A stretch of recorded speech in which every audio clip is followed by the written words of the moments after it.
ఓం గం గణపతయే నమః. ఓం శ్రీ మాత్రే నమః. ఓం శ్రీ గురుభ్యో నమః. ఓం శ్రీ మహాసరస్వత్యై నమో నమః. మా ఆది యాత్రలను చూస్తుంటే మీ అందరికీ కూడా పేరు పేరున నా హృదయపూర్వక నమస్కారాలు.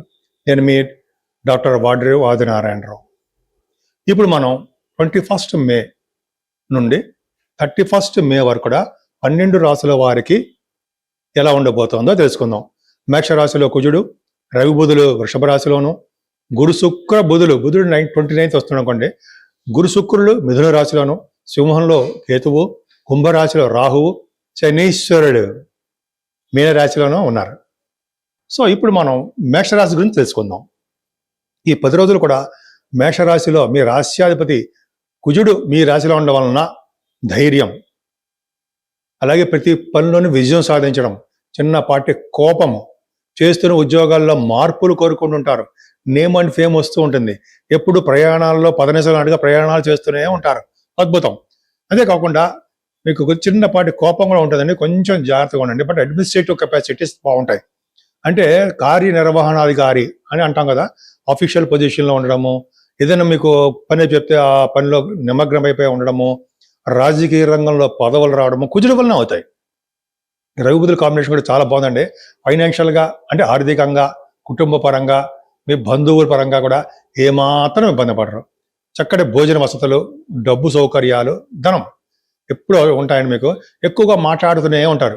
ద్వితీయంలో బుధుడు ఉంటే ఎక్కడ మాట్లాడే శక్తి, ముఖవర్చస్సు, అదృష్టము, అవన్నీ చాలా బాగుంటాయి. అంతేకాకుండా కొంతమంది గాయకులు ఉంటారు, పాటలు పాడేవాళ్ళు ఉంటారు, కొంతమంది యాంకరింగ్ రంగంలో ఉంటారు. వాళ్ళందరూ కూడా ఫైనాన్షియల్గా బాగుంటుంది. కీర్తి ప్రతిష్టలు, ధనధాన్యాలు వృద్ధి అవుతూనే ఉంటాయి. ఏదేమైనా గురు ప్రభావం 3వ భావంలో గురుడు సోదరి మనల్ని మిమ్మల్ని శుక్రుడు కూడా ఉన్నాడు కాబట్టి సోదరి మనల్ని కూడా చాలా బాగుంటారండి మీకు.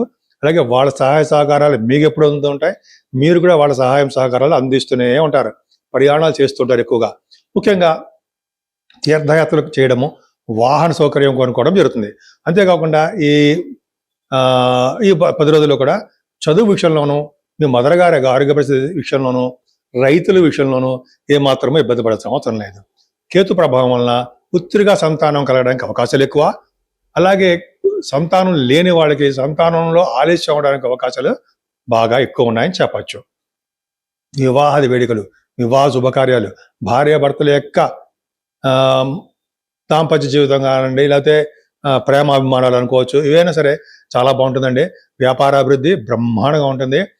మీ ఆయుర్దాయము, ఆయుష్ అవన్నీ కూడా చాలా చాలా బాగుంటుందని చెప్పవలసిన అవసరం లేదు, బ్రహ్మాండంగా ఉంటాయి.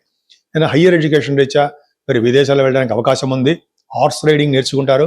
అంతేకాకుండా మీకు కొంతమందికి లా రిలేటెడ్ విద్య అని అంటాం కదా, మాస్టర్స్ ఇన్ లా, ఆ విద్య రీత్యా మెడిసిన్ కూడా చేస్తారు. మీరు కుజుడు ఉన్నాడు కదా మేషరాశిలో, ఆ విద్య రీత్యా ఫైనాన్స్ అండ్ అకౌంట్స్ దాంట్లోనూ మీరు ఉండడానికి అవకాశాలు ఎక్కువ ఉన్నాయి. మీ ప్రొఫెషనల్గా అంటే మీరు చేస్తున్న ఉద్యోగపరంగా మీరు ట్రాన్స్ఫర్స్ అవ్వడానికి అవకాశం ఉందండి. కాకపోతే అంటే ఎంత కష్టపడ్డా కూడా మీరు ముందుకు వెళ్ళలేకపోతూ ఉంటారు. అంటే మీ ప్రమోషన్స్ రాకపోవడము, చిన్న చిన్న ఇబ్బంది కలగడము జరుగుతూ ఉంటుంది. రాహు విమాన్ బాహువులు మీకు తిప్పుతాడు, అంత డౌటే లేదు.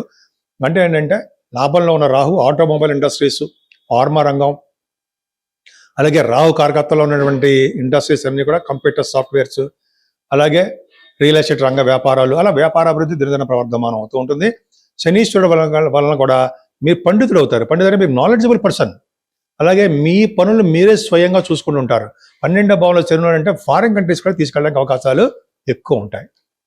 నేను మీ డాక్టర్ వాడ్రేవు ఆదినారాయణరావు అండి. ఇందా చెప్పినట్టుగానే మీ జాతకాలు చూపించుకోవాలనుకుంటే మా ఆది ఆస్ట్రాలజీని మీకు ఫోన్ చేయొచ్చు. రాకపోతే కింద నంబర్ స్క్రోల్ అవుతుంది. ఆ స్క్రోల్ అవుతున్న నెంబర్కి మీరు వాట్సాప్లో మెసేజ్ పెట్టచ్చండి. ఇలా షూట్స్లో ఉండడం వలన కూడా లిఫ్ట్ చేయడానికి కొంచెం ప్రాబ్లం, ఫోన్ లిఫ్ట్ చేయలేకపోవచ్చు. మీరు వివాహం కానీ, మీరు కంటే మీ ఫ్యామిలీ మెంబర్స్ కానీ, మీ ఫ్రెండ్స్కి కానీ మరి ఈ జాతకాలు చూపించుకోవాలనుకుంటే ఇవన్నీ మీకు తెలుసు కదండి. కరెక్ట్గా డేట్ ఆఫ్ బర్త్ ఉంటే, టైం ఉంటే, ప్లస్ ప్లేస్ ఆఫ్ బర్త్ ఉంటే కరెక్ట్గా చెప్పడానికి అవకాశాలు ఉంటాయి. చాలా మంది జరుగుతున్నాయి ఇక్కడ నేను చెప్పినవి. ప్లస్ ఇంకోటి ఏంటంటే వాస్తు రీత్యా కూడా ఏమైనా ప్రాబ్లమ్స్ ఉన్నా కూడా తప్పకుండా నేను చెప్తానండి. పరిష్కార మార్గాలు కూడా సూచిస్తూ ఉంటాను. అవి ముఖ్యంగా చాలామంది వివాహాలు అవ్వడము లేట్ అయిపోతుంటాయి. అంతేకాకుండా కొంతమందికి ఏమో విదేశాల్లో వీసా ప్రాబ్లమ్స్ ఉన్నాయండి. అదో ప్రాబ్లమ్స్ ఉన్నాయి. విదేశాల్లో ఉద్యోగంలో ఆలస్యం అవుతోంది. సో ఇవన్నిటి కూడా జాతకాలు ఉంటాయండి. ఎప్పుడు ఉద్యోగం వస్తుంది, ఎప్పుడు వీసా వస్తుంది, నేను చెప్పినవన్నీ జరిగాయి కూడా. ఇంకా అంటే మెసేజ్ పెట్టకుండా పెడతాను సార్, అవన్నీ పక్క పెడతాం అనుకోండి. సో ఇవన్నీ కూడా మంచి జరగడానికి అవకాశం ఉంది. అలాగే మీరు ఏ ఫీల్డ్ అంటే సంతానం లేని వాళ్ళకి సంతానం ఉండడము, ఇవన్నీ కూడా రాజకీయ రంగంలో పదవులు వస్తాయా, రాజకీయ రంగంలో ఎలా ఉంటుంది అని చెప్పచ్చు. సో ఈ విధంగా ఒక అయితే మనం 12 రాసుల వారికి పూజలు ఇంపార్టెంట్ అండి. మే నెలలో కూడా మనకి వైశాఖ మాసం ఉంది. ఇంకా వైశాఖ మాసం, అది జ్యేష్ఠ మాసం వస్తుంది. ఈ నెలలో కూడా మనం చేయలేని వాళ్ళు ఇప్పటి నుంచి అయినా సరే 21st బహుశా వైశాఖ మాసం అయిపోతుంది అనుకుంటండి. సరే ఏదైనా మనం ఈ నెలలో కూడా వాటర్ దానము, అన్నదానము, వస్త్రదానము, చెప్పులు, గొడుగు దానాలు ఇవి కంపల్సరీ ఇవ్వాలండి. ప్రతి వాళ్ళు ఏ టైంలో ఇచ్చినా మంచిదే. అంతేకాకుండా కుజుడికి శనేశ్వరుడికి పూజలు కంపల్సరీ చేయించుకోవాలి. చాలామంది కుజ జపం కానీ, కుజుడి వలన మీకు కొంతమందికి కుజుడు ప్రాబ్లమ్స్, అష్టమాల కుజుడు ఉంటాడు, శనీశ్వరుడు ప్రాబ్లం ఉంటాడు. అందుకని కుజుడికి సంబంధించిన కళ్యాణాలు చేయించుకోవడము, తరచు సుబ్రహ్మణ్య దేవాలయాలు సందర్శించి మీ అష్టోత్తరాలు చేయించుకుంటూ ఉండడం, ఇలా మీకు తోచిన విధంగా సుబ్రహ్మణ్యుడిని వదలకుండా పూజ చేసుకోవాల్సిందండి. అంటే ఆయనకి పూజలు చేయడం వల్ల ఉద్యోగాల ప్రాప్తి, పొలిటికల్ రంగంలో ప్రాప్తి, రైతు సంతాన ప్రాప్తి, వివాహ ప్రాప్తి, ఇవన్నీ కూడా ఆయనే కదా, కుజుడే కదా ఇచ్చేది. అందువలన ఖచ్చితంగా ఇందువలన కుజుడు పూజించడం వలన అన్ని శుభాలే జరుగుతాయి. శనీశ్వరుడు కూడా ఉండయి. మనం శనీశ్వరుని మనం చాలా దూరాలు వెళ్ళి అక్కడ మనం గుళ్ళలో పూజ చేయించుకోలేము. కానీ మనం ఉన్న ఊళ్ళోనే మహాన్యాసం కాదండి, సారీ, మనకి స్వామికి శనీశ్వరుడు పూజ చేస్తుంటారు. తైలాభిషేకాలు అది చేయించుకోవడం, 7 వారాలు కూడా చేయించుకోవడం, వెంకటేశ్వర స్వామి దర్శనాలు చేయించుకుంటూ శనివారం అఖండ దీపారాధన ఆయన దగ్గర చేస్తూ, అలాగే వెంకటేశ్వర స్వామి వారిని తులసిమాలతో పూజిస్తూ, విష్ణువుని అంటే వెంకటేశ్వర స్వామి వారిని దర్శనం చేసుకుంటూ, శివాభిషేకాలు చేసుకుంటూ, అమ్మవారిని, గాయత్రి అమ్మవారిని పూజిస్తూ మనం ఇలా చేస్తూ ఉండడం వల్ల మనకి ఉన్న దోషాలు నెమ్మదిగా ఆ పాపవంతులు నెమ్మదిగా కరిగి మనకి చక్కటి ఫలితాలు వచ్చి తీరుతాయండి. దేవుని నమ్ముకున్న వాడు ఎప్పుడు చెడిపోవడని శాస్త్రం చెప్తుంది. అలాగే వెంకటేశ్వర స్వామి కలియుగంలో వెంకటేశ్వర స్వామి పవర్ ఎక్కువ ఉంటుంది కాబట్టి వెంకటేశ్వర స్వామి వారిని, శివయ్యని పూజించుకోవడం వల్ల సర్వసుఖాలు కలిగి మీ ఇంట్లో ఆనందంగా ఉండడానికి అవకాశాలు ఎక్కువ ఉంటాయి.